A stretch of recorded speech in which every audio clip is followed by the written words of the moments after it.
ఊరు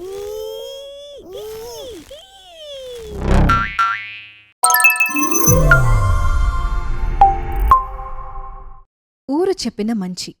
అనగనగా రామపురం అనే గ్రామం.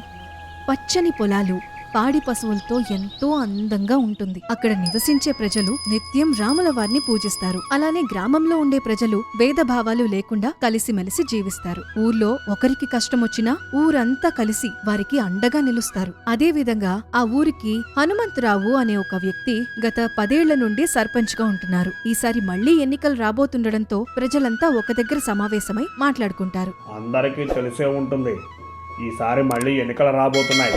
కాబట్టి ఎప్పటిలాగే హనుమంతరావు గారిని సర్పంచ్గా ఏకగ్రీవంతో ఎన్నుకుందామా, లేక ఎవరైనా పోటీకి నిలబడతారా?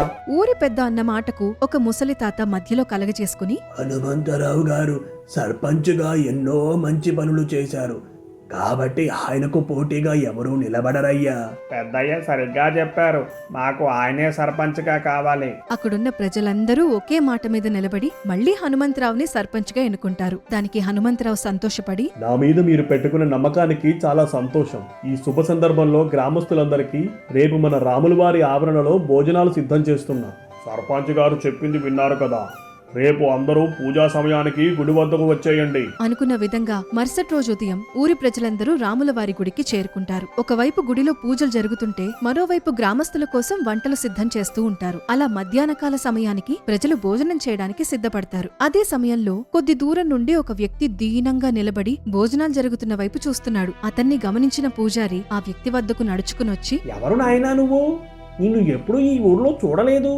నా పేరు రుద్ర అండి, నాకంటూ ఎవరూ లేరు. అయ్యో పాపం, బాధపడకు నాయనా, ఆ రాముల వారు నీకు తోడుగా ఉంటారు. పూజారి గారు, నేను భోజనం చేసి 4 రోజులైంది, కొంచెం అన్నం ఉంటే పెట్టిస్తారా?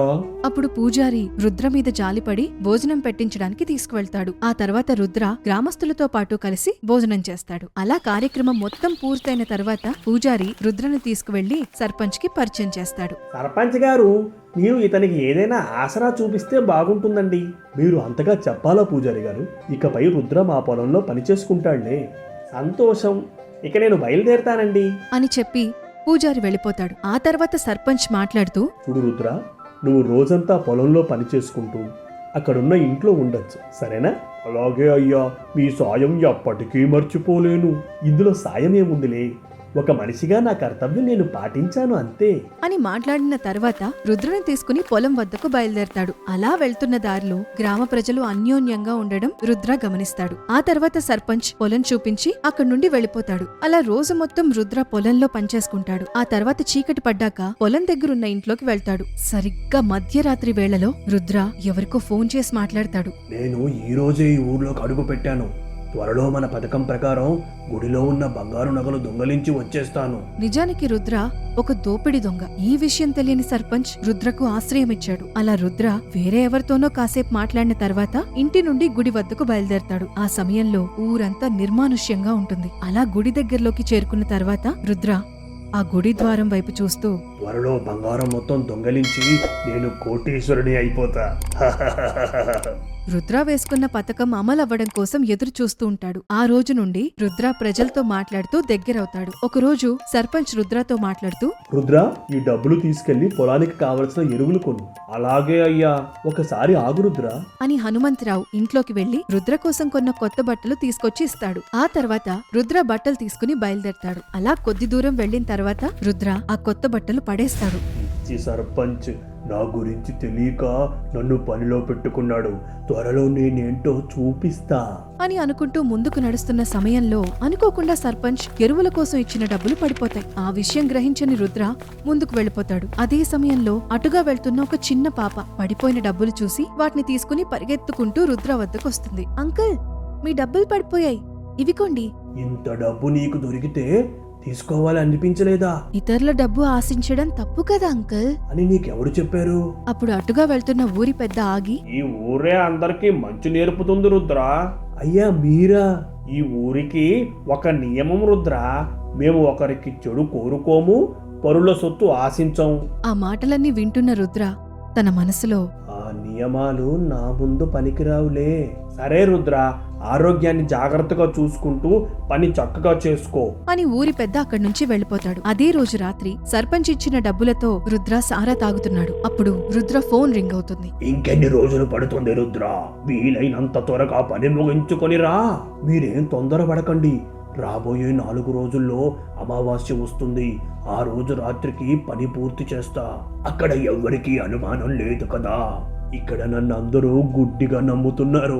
దాని గురించి మీరేం ఆలోచించకండి అని రుద్ర ఫోన్ మాట్లాడుతున్న సమయంలో ఎక్కడి నుండి వచ్చిందో తెలియదు కానీ హఠాత్తుగా ఒక కోతొచ్చి రుద్ర మీద దాడి చేస్తుంది. అసలే తాగేసినున్న మత్తిలో రుద్ర కింద పడిపోతాడు. ఆ తర్వాత కోత అక్కడి నుంచి వెళ్లిపోతుంది. ఆ సమయంలో రుద్ర మెల్లిగా నిద్రలోకి జారుకుంటాడు. సర్పంచ్ గారు, మన ఊరి రోడ్లు కొంచెం మరమ్మతు చేయించాలండి.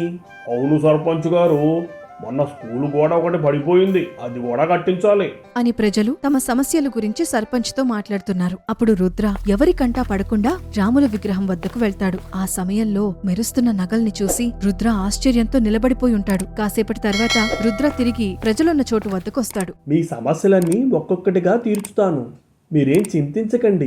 సరిగ్గా 4 రోజులు గడిచిన తర్వాత అమావాస్య రోజు రానే వస్తుంది. అప్పుడు రుద్ర తాను వేసుకున్న పథకం ప్రకారం ఒక గోనె సంచి తీసుకుని గుడి వద్దకు చేరుకుంటాడు. ఆ తర్వాత మెల్లిగా గుడిలోకి ప్రవేశిస్తాడు. మరోవైపు ఊర్లో ఒక చిన్న పాప ఇంటి బయట ఆడుకుంటూ ఉండగా చెట్టు మీద నుండి ఒక కోతొచ్చి ఆ పాప మెడలో ఉన్న గొలుసు లాక్కుంటుంది. అది చూసిన అమ్మాయి తండ్రి కోతి వెనక పరిగెడతాడు. అలానే కొంతమంది గ్రామస్తులు అతనికి సాయంగా వెనకే వెళ్తారు. నన్ను ఆపేవాళ్లే లేరు.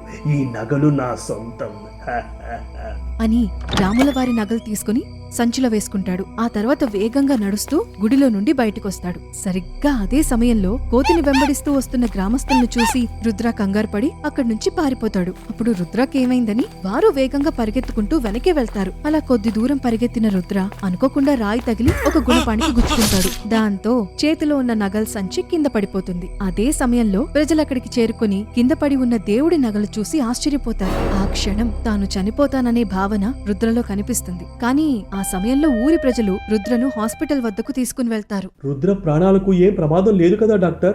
మరేం పర్వాలేదు సర్పంచ్ గారు, కొద్ది రోజులు హాస్పిటల్లో ఉంటే మెల్లిగా కోలుకుంటాడు. అమ్మయ్య, ఆ రాముల వారి దయ వల్ల ఏ ప్రమాదం జరగలేదు. అసలు దేవుడు నగలు దొంగలించాలనుకున్న దొంగ ప్రాణాలు కాపాడడం ఏంటండి?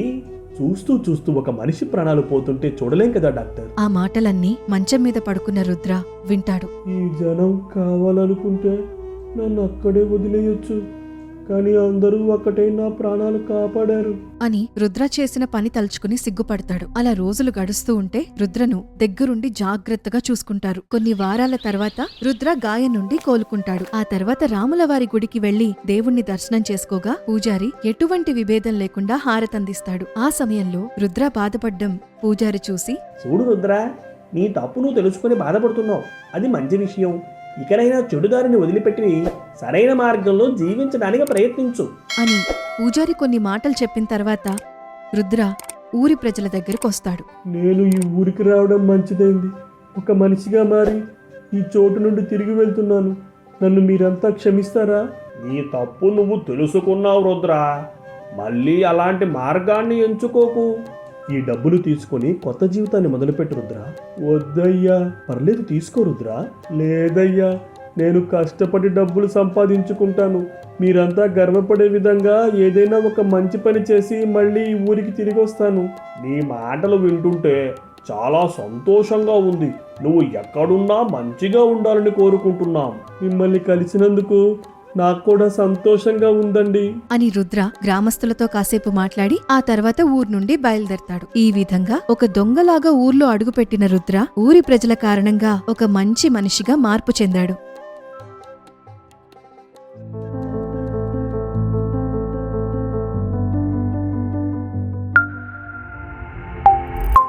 For more videos, please subscribe our channel.